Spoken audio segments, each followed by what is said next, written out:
Hello friends, मैं doctor Rajiv. आपका हमारे यूट्यूब चैनल पे बहुत बहुत स्वागत है। दोस्तों, आज के वीडियो में हम बात करेंगे मियाज़्म के बारे में और बताएंगे आपको ये मियाज़्म क्या है, मियाज़्म किस प्रकार हमारे रोग को ठीक नहीं होने देता है, इसका आविष्कार किसने किया था और कौन कौन से मियाज़्म होते हैं। इन सारी चीज़ों की चर्चा हम आज की वीडियो में करेंगे। तो चलिए दोस्तों, शुरू करते हैं। मियाज़्म दोस्तों, मियाज़्म हैनीमैन की एक सोच है। मियाज़्म एक ऐसा फैक्टर है जो रोग को ठीक नहीं होने देता है। दोस्तों, जिस प्रकार आयुर्वेद कफ पित्त और वात पे चलता है, ऐसा माना जाता है कि आयुर्वेद में सारे रोग का जड़ कफ पित्त और वात है और यही रोग के कारण होते हैं। उसी प्रकार होम्योपैथ में रोग का जो मेन कारण होता है वो मियाज़्म होता है। मियाज़्म दोस्तों दो प्रकार के होते हैं, एक्यूट मियाज़्म और क्रोनिक मियाज़्म।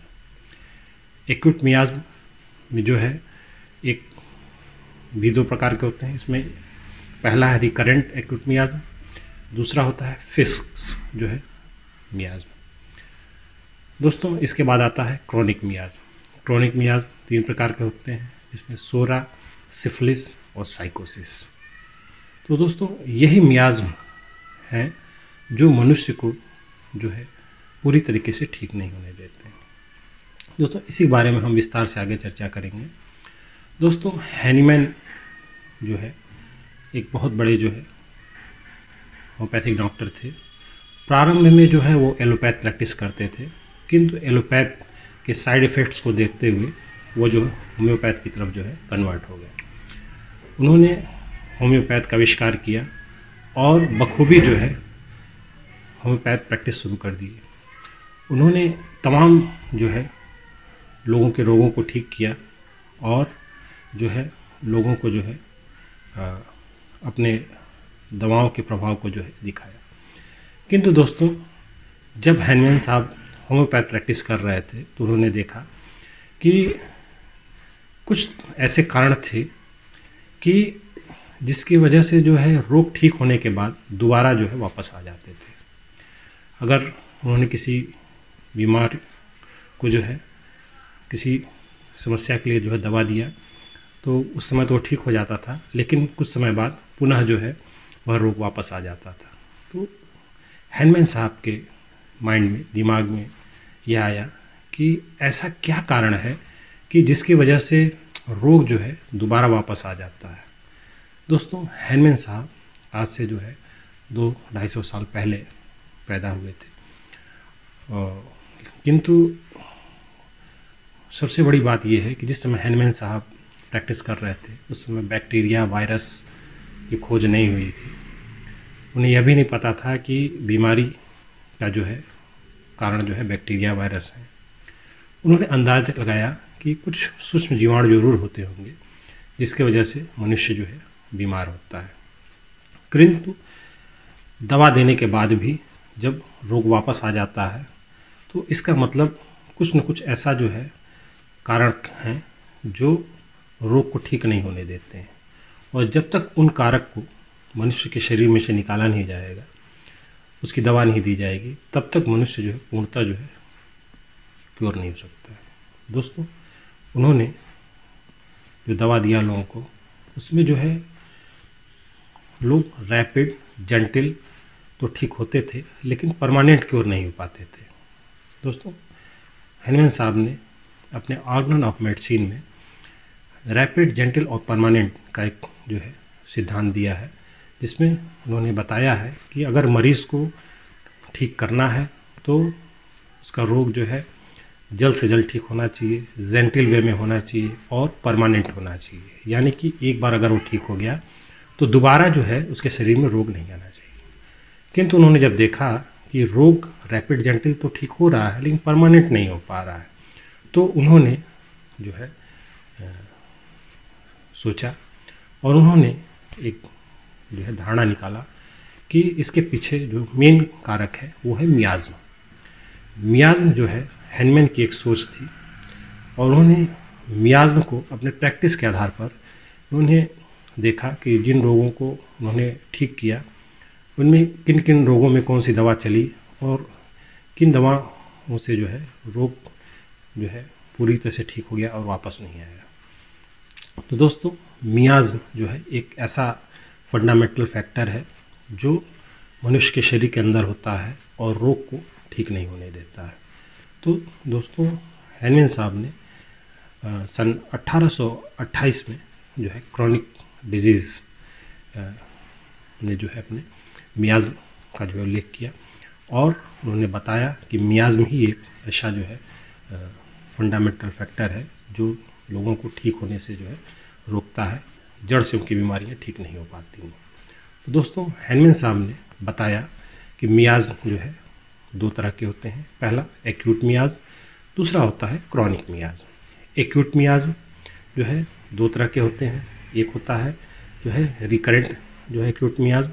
इसमें दोस्तों वह बीमारियां हैं जो बार बार जो है मनुष्य को जैसे होती हैं। इसमें जैसे निमोनिया हो गया, सर्दी ज़ुकाम हो गया, बुखार हो गया, ये बीमारियां जो है बार बार आती हैं और इनको जो है एक्यूट मियाज़्म बोलते हैं और जो दवा देने पे जो है ठीक तो हो जाती हैं, फिर दोबारा जो है शरीर में आती हैं। दूसरा दोस्तों होता है जो है फिक्स्ड जो है एक्यूट मियाज़्म। दोस्तों फिक्स्ड एक्यूट मियाज़्म जो होते हैं वह मियाज़्म होते हैं जो जीवन में एक बार ही आते हैं, यानी कि वह बीमारियां जो जीवन में एक बार ही होती हैं और जब वो बीमारियां शरीर में होती हैं तो बॉडी उसके अगेंस्ट जो है इम्यूनिटी पावर डेवलप कर लेती है और दोबारा वो जो है बीमारी शरीर में नहीं आती। जैसे मम्स हो गया, चिकन पॉक्स हो गया, तो ये ऐसी बीमारियां हैं जो जीवन में एक ही बार आती हैं। तो दोस्तों ये हो गया एक्यूट मियाज़्म। अगला दोस्तों इसमें आता है क्रॉनिक मियाज़्म। क्रॉनिक मियाज़्म वह मियाज़्म है जो मनुष्य के शरीर में डीपली बैठ जाते हैं। यही वही फंडामेंटल फैक्टर हैं जो मनुष्य को ठीक नहीं होने देते। दोस्तों क्रॉनिक मियाज़्म तीन प्रकार के होते हैं। पहला सोरा, दूसरा सिफिलिस, तीसरा साइकोसिस। दोस्तों ये तीन मियाज़्म हैं जो मनुष्य को ठीक होने से रोकते हैं। दोस्तों इन तीनों मियाज़्म के बारे में हम क्रमशः चर्चा करेंगे। दोस्तों पहला जो मियाज़्म आता है सोरा। सोरा दोस्तों जो है मदर ऑफ ऑल डिजीज़ कहा गया है। दोस्तों सभी रोगों का जो प्राइमरी कारक है वो सोरा माना जाता है। दोस्तों सोरा ऐसे लोगों में होता है, ऐसे लोगों के मियाज़्म को बोलते हैं जिनको कभी शरीर पे खाज खुजली हुई हो, इरेप्शन हो, दाने हुए हों और जिनका जो है खुजली रात को बढ़ जाती हो। दोस्तों सोरिक मियाज़्म के लोग जो है इंटेलेक्चुअली जो है बहुत जो है चालाक होते हैं बट फिजिकली जो है वीक होते हैं।